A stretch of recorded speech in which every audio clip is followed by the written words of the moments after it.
નમસ્કાર, આપ જોઈ રહ્યા છો દિવ્ય ભાસ્કરનું ગુજરાત ઇવનિંગ બુલેટિન. આપની સાથે હું છું પ્રિયંકા. ફટાફટ નજર કરી લઈએ દિવસભરના ટોપ 10 ન્યૂઝ પર. સુરેન્દ્રનગર કલેક્ટર ઓફિસના 1500 કરોડ રૂપિયાનું જમીન એને કરાવવાનું કૌભાંડ સ્પીડ મનીથી ખંડણી લઈને ચાલતું હોવાનો ખુલાસો થયો છે. કલેક્ટર જે જમીનનો વહીવટ કરવાના હોય તેની ફાઇલો ઘરે લઈ જતા કલેક્ટરના ઘરમાંથી આવી 100 ફાઇલ જપ્ત કરવામાં આવી છે. રાજ્યમાં ટાઇપ 1 ડાયાબિટીસના 12 દર્દીઓને નિઃશુલ્ક ઇન્સ્યુલિન તથા સંપૂર્ણ સારવાર મળશે. તમામ જિલ્લા અને સિવિલ હોસ્પિટલમાં આ સુવિધા મળશે.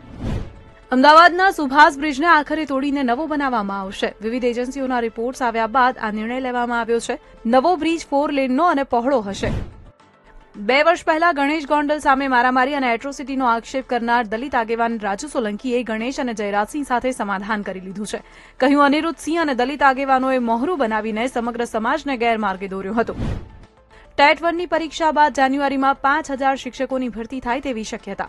માર્ચ સુધીમાં પસંદગી પ્રક્રિયા પૂર્ણ કરવાનું લક્ષ્ય રખાયું છે, જેથી ઉમેદવારોને નવા આખો વિડીયો જોવા માટે ડાઉનલોડ કરો દિવ્ય ભાસ્કર એપ.